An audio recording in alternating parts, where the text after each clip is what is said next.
បាទសួស្តីអ្នកទាំងគ្នាសូមស្វាគមន៍មកកាន់វីដេអូយើងខ្ញុំបាទអញ្ចឹងថ្ងៃនេះខ្ញុំសូមចែកម្លែកពីការប្រើប្រាស់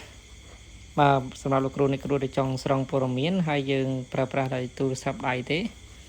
បាទហើយកម្មវិធីខ្ញុំណែនាំគឺកម្មវិធី Google Sheet លោកគ្រូអ្នកគ្រូអាចទៅ download ចេញពី App Store ឬក៏ Play Store បាន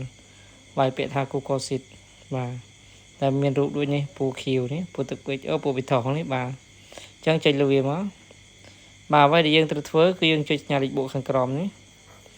បាទយើងយកខាងក្រោម new spreadsheet នេះមកបាទយកហ្នឹងមក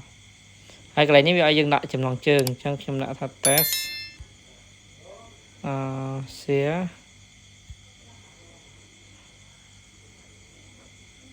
link នេះតមកចុចលើពាក្យថា create នេះបាទចូលមកវានឹងមានទម្រង់បែបនេះគឺដូច Excel អញ្ចឹងទេយើងអាចបំពេញព័ត៌មាននៅខាងក្បាលទៅឥឡូវឧទាហរណ៍ខ្ញុំចង់ស្រង់បុគ្គលិកអញ្ចឹងខ្ញុំដាក់លេខរៀងហើយឈ្មោះតមកខ្ញុំយក page អូខេបន្តមកខ្ញុំយកស្រង់phone number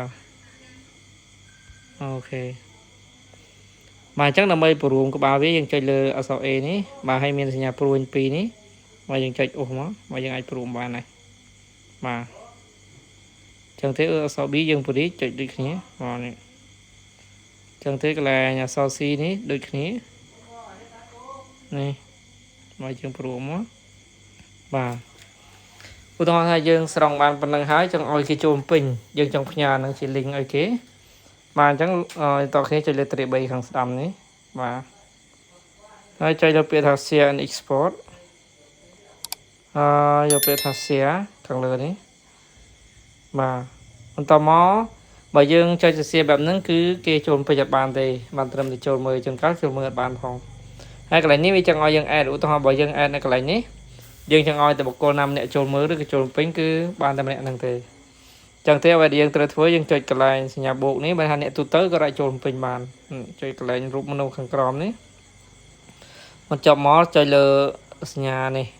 restrict នេះបើថារូបមនុស្សនេះបាទហើយចុចលើពាក្យនឹងម្ដងទៀតបាទចុចលើ anyone with the link ខាងក្រោមនេះបាទហើយកន្លែង viewer នេះកន្លែងនេះយើងចុចយកពាក្យថា editor នេះបានន័យថាគេអាចចូលពេញបានហើយនេះបាទអញ្ចឹងវា update សិនបាទបន្តមកយើងចុចលើសញ្ញាគៀបខាងស្ដាំនេះ copy តមកចុចថយក្រោយវិញមកអូខេបាទបន្តមកយើងយក link ហ្នឹងទៅផាសនៅកន្លែងណាមួយទៅបាទយើងយកទៅផាសក្នុង Telegram អីទៅបាទក្នុងនេះចុះបាទបន្តមកចុចផ្ញើចេញនេះបាទអញ្ចឹងពេលយើងចុចចូលពេញចុចលើវាមកនេះបាទអញ្ចឹងទេខ្ញុំចុចលើសញ្ញាព្រួយនេះអញ្ចឹងទេពេលយើងចុចចូលពេញទៅវានឹងលោតមកផ្ទាំងបែបហ្នឹងហើយបាទ